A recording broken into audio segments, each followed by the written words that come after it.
Today, joining us to discuss the challenges of return to the office versus remote work or the hybrid model of the two is Elaine Smart. Now, Elaine's a transformation executive in financial services at DB Results. And Elaine has more than 30 years experience in retail and investment banking and an in-depth understanding of the risks and challenges for that finance sector. Elaine has gained that experience working for the Royal Bank of Canada, the Canadian Imperial Bank of Commerce, Macquarie Bank and Westpac, and she was even a partner at KPMG in financial services. And whilst at Westpac, among other things, Elaine was responsible for managing the Consumer ES and GBU COVID Crisis Management Centre. Good morning, Elaine. Good morning, Michael.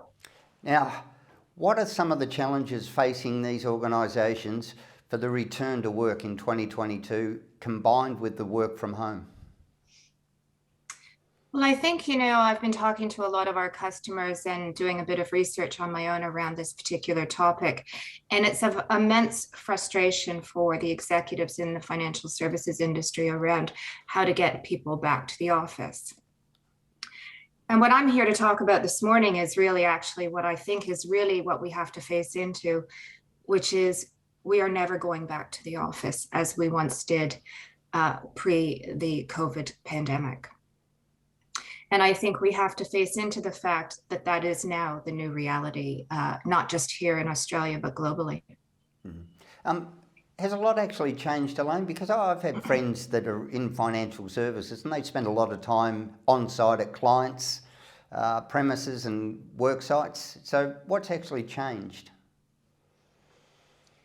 Well, Michael, I'd almost throw the question back to you. What hasn't changed? Everything has changed. The environment for which we work, how we communicate, how we even introduce ourselves. So that, what was a handshake is no longer even possible in the new world. And so we have all changed as individuals. I've changed and my children have changed. And I think that we have to look at the fact that what once was the normal is no longer possible in the new world. So is the office still relevant, or is the office actually dead now, do you think, Elaine? That's a good question. Well, I think there's different perspectives. I think there's executives, if you look at in financial services, some bank executives, CEOs, in fact, who are suggesting that everyone has to get back to the office. And then there's other individuals that would challenge that and say, no, we don't need to go back to the office. The office is dead. And the reason I say that is because there's different perspectives.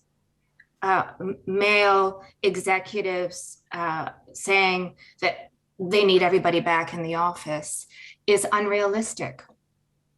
Myself, single mother, this has changed my life to be able to work from home and work in a hybrid environment.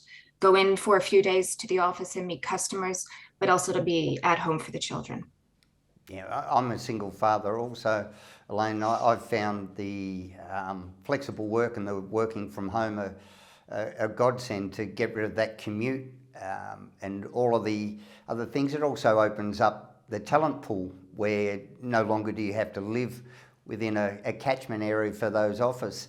So and in fact, you'd even go as far as to say is, why did we ever go to the office 5 days a week? Why did we ever do that? Exactly. I think a lot of the times we've confused usual with normal. It may have been usual, but never should have been considered normal to spend 2 hours out of each day commuting to do our work. I couldn't agree more. Yeah. I couldn't agree more. Here we are. You're in Sydney and I'm in Melbourne, and this is facilitated through technology. What do you think is the drive to get back to the office, apart from obviously the vested interests in the real estate and commercial property and shop owners and coffee shops within those CBDs? Well, unfortunately, I think this is a very touchy subject, but fundamentally what I believe is the foundation for why executives want the people back is a lack of trust. I think there are leaders out there that don't trust that employees are working as hard as they could be and believe in that old-fashioned line of sight management, and that people aren't working and taking advantage of working, or, sort of being home and working from home. And excuses are being put out there, such as lack of collaboration, lack of, sort of the water cooler chats. And I believe that is absolutely, completely untrue and false. It is a lack of trust, and that is the fundamental reason for getting people back into the office. Yeah, it's always been my point of view that if you've got a problem with trusting your staff within your organisation, then you need to have a good hard look at your HR and hiring policies rather than at your staff. You're hiring the wrong people if you can't trust them. Well, if you look at even an example such as the Westpac Group, which is where I previously worked, with an employee base of 50,000 people, and when the crisis hit, if you look back 2 years ago, the bank did an incredible job in holding, in being able to service customers and being able to basically not skip a beat. It was incredible, and that was through working from home. Yeah, I've seen many reports where productivity has actually increased with the work from home, but it also facilitates, as we've said, disabled people now are able to enter the workforce, high functioning anxiety people, public transport Absolutely. is less. There are just so many bonuses to do with it.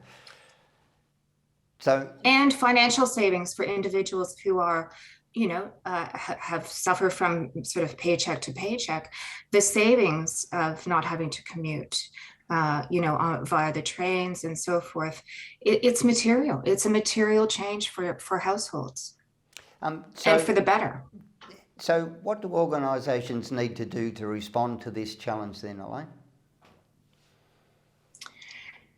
I think first and foremost, they need to stop pretending like that nothing has changed. The world has changed, and therefore we have to change as organizations and innovate and create new ways of working. And we have to look at things like the personas. Don't treat everyone the same. Not everybody's doing the same role. Not everybody has the same needs and requirements. And so look at the different personas in the workplace and help understand what is right for the role that the individual has. So we have to stop pretending, and we have to innovate and create new ways of working.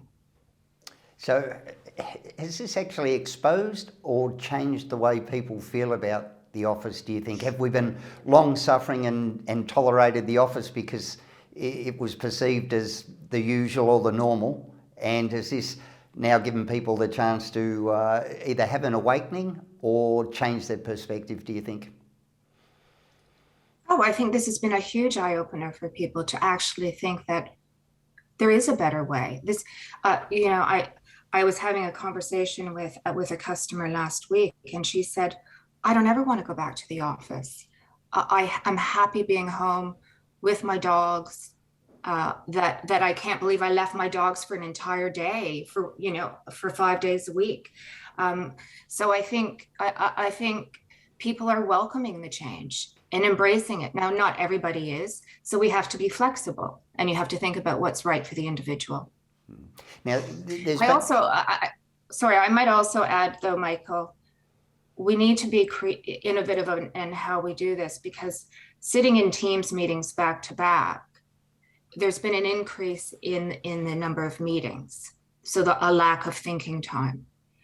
And there's been an increase in moving to 30-minute meetings as opposed to hour meetings. And research shows that it takes 9.5 minutes for you to be able to context switch.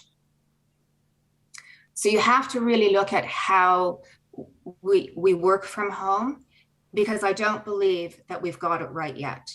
The back-to-back meeting way of working from home via Teams or Zoom is not the way we need to work moving forward. And so we need to be creative and innovative and figure out how to allow people to think, but also interact.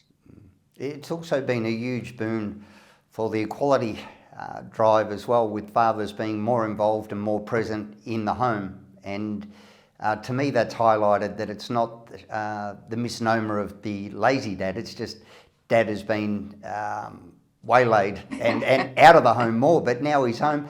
I read a survey recently where 80% of fathers are actively considering changing jobs to facilitate the increased home environment that they've had during COVID.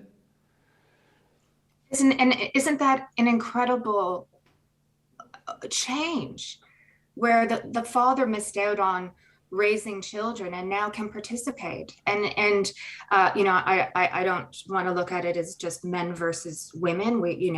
Everyone does their role in the household, but I do believe that men who are the income earners for a particular family miss out on years of all of the youth and the experiences of their children that happen when they are in the office. So I think it's a game changer, really, for people. All right, Elaine Smart from DB Results, thanks so much for your time. Thank you, Michael. Great to chat.